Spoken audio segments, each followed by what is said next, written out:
Eugenia Martínez became widely known in Spain from a very young age because of her unusual size and weight. She was mocked by her neighbours and often kept hidden by her family. However, when she was only 6 years old, she joined the royal court of Charles II of Spain. It was there that she was given the cruel nickname La Monstrua, meaning the monster. Sadly, for much of her life, she endured ridicule and humiliation, becoming a spectacle for the curiosity and amusement of others.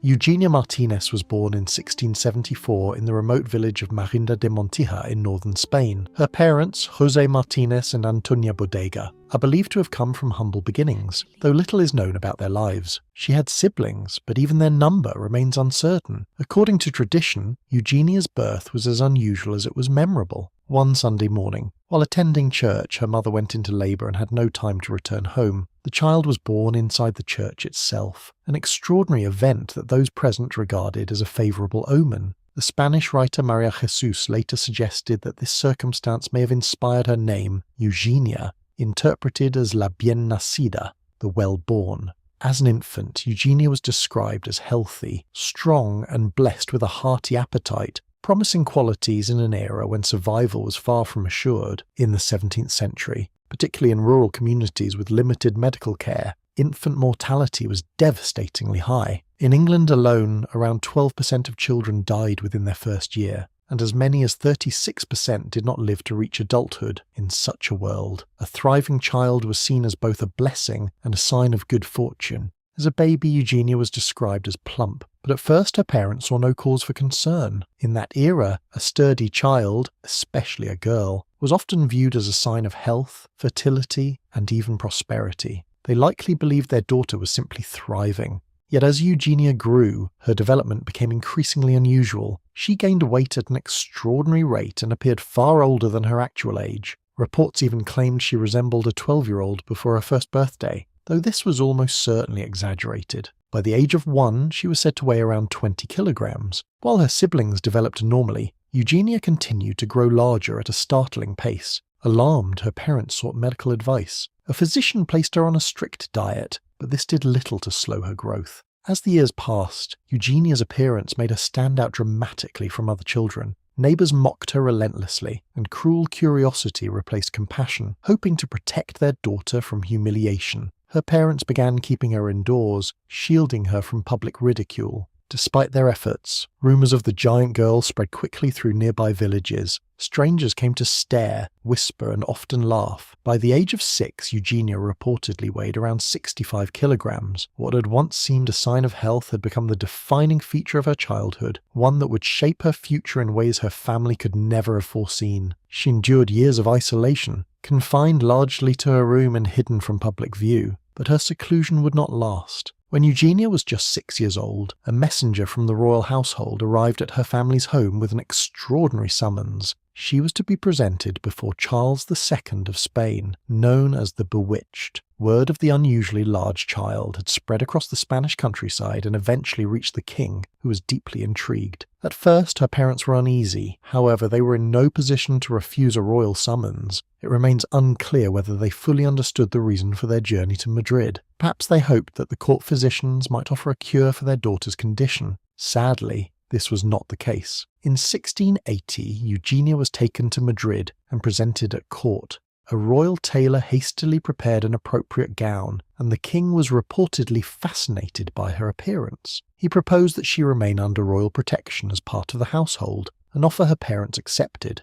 A contemporary chronicler, Juan Cabezas, announced her arrival in a pamphlet describing her as one of the wonders of nature brought before the court. At first glance, the king's interest might seem generous. In truth, it followed a long-standing European tradition. For centuries, royal courts had maintained a class of entertainers known in Spain as gente de place, people of pleasure. These included jesters, dwarfs, and individuals with unusual physical or mental conditions who were kept to amuse the monarch and his court. Eugenia was soon included among this group, displayed at festivities and palace gatherings. She became an object of fascination and spectacle. What began as a royal summons had transformed her childhood into a life lived under constant scrutiny. Admired, stared at, and treated less as a child than as a curiosity of nature. At court, noble women frequently requested to be painted beside her. using the striking contrast to highlight their own delicacy and slenderness. Yet Eugenia, like others in the Junte de Place, received no payment for her presence. She endured long hours on display, entirely dependent on royal favour. Her position offered visibility but no security. At any moment she could be dismissed without warning, protection or compensation. For many, such a life was a misfortune, reduced to a human exhibit for the amusement of the nobility, and yet for some, court life may have seemed preferable to extreme rural poverty. The aristocracy spent considerable sums maintaining their Junte de Place. They were well fed, clothed in elaborate garments, and protected from the hardships that most peasants endured. Still, they remained objects, used to entertain and to reinforce ideals of beauty, perfection, and dynastic superiority. It is said that Philip IV of Spain kept nearly 100 court dwarfs, not merely for amusement but as symbols that accentuated the perceived magnificence of the ruling house. What made Eugenia stand out among the others was that two remarkable portraits of her were commissioned by the king. They were painted by Juan Carreño de Miranda, who had been appointed court painter in 1671. Today, both portraits hang side by side in the Museo del Prado in Madrid. In these paintings, La Monstrua vestida, the monster clothed, and La Monstrua desnuda, the monster undressed, Eugenia appears solemn, almost withdrawn. Given her condition, it is likely that posing for extended periods caused considerable discomfort. The chronicler Juan Cabedas described her in blunt and dehumanizing terms, dwelling obsessively on her size and proportions. His account reveals more about the prejudices of 17th century society than about Eugenia herself. At the time, no one understood the medical cause of her condition.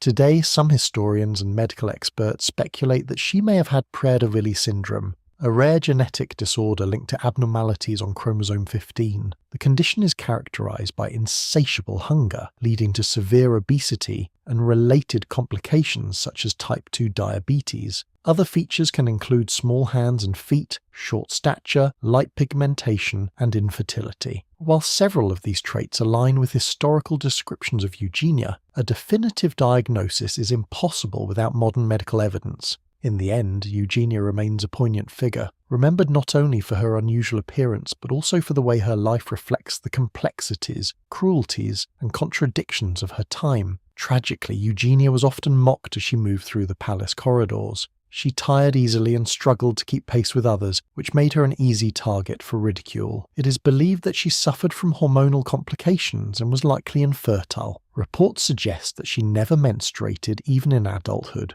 Yet despite her fragile health and persistent humiliation, palace life may have offered her a measure of stability. Contemporary accounts describe her as gentle and pleasant in temperament.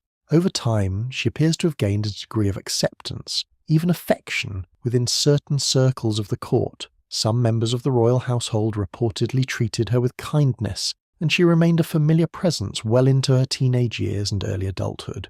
Eugenia Martínez Vallejo died in 1699 at just 24 years old. Having arrived at court at the age of 6, she had spent nearly her entire life within palace walls.